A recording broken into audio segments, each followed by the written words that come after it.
విషయాన్ని అందరూ తమిళనాడు సీఎం విజయ్ గారికి ట్యాగ్ చేయండి. వినాశకాలే విపరీత బుద్ధి. తమిళనాడులో తిరువనమలై శివుడి పేరు మీద గత 6 సంవత్సరాల నుంచి అన్నదాన కార్యక్రమం చేస్తున్నారు. కానీ ఆ ఆశ్రమాన్ని లీగల్ నోటీసులు ఇవ్వకుండా పొద్దున్నే వచ్చి కూల్చేశారు.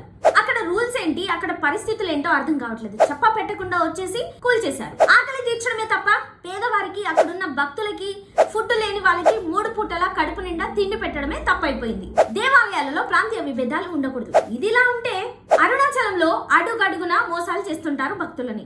అది కూడా స్పెషల్ గా తెలుగు వాళ్ళని. తెలుగు వాళ్ళు అని తెలిస్తే చాలు చాలా చీదరించుకుంటారు, అసహ్యించుకుంటారు, తక్కువ చేసి మాట్లాడతారు. అసలు తెలుగు రాష్ట్రాల వారు అరుణాచలం రావడం వల్లనే అక్కడ చాలా అభివృద్ధి చెందింది, అంత ఫేమస్ అయిందని అంటున్నాను. భక్తితో తెలుగు రాష్ట్రాల వాళ్ళు అక్కడికి రావడం వల్లనే అక్కడ చాలా మందికి జీవనోపాధి కూడా దొరుకుతుంది. అరుణాచలం వెళ్లే భక్తులు మాత్రం చాలా జాగ్రత్తగా ఉండాలి. అక్కడ అడుగడుగునా మోసాలే ఉంటాయి. ఆటో యూనిటీ దగ్గర నుంచి, రూమ్స్ దగ్గర నుంచి, ఫుడ్ దగ్గర నుంచి, కొబ్బరికాయల దగ్గర నుంచి ప్రతి ఒక్కటి మోసం చేస్తూనే ఉంటారు.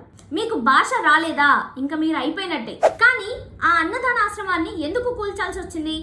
సో అక్కడ అన్నదానం పెడుతున్నారని కక్షణ లేదు అనంటే పాత పోయిన తమిళనాడు గవర్నమెంట్ ని ఫాలో అవుతున్నారా, లేదంటే ఒక తెలుగు అతను 6 సంవత్సరాల నుంచి అక్కడ నడుపుతున్నాడనా? మీ కక్షణ, కుట్రన, ఇది దేనికి సంబంధించిందిగా తీసుకోవాలి?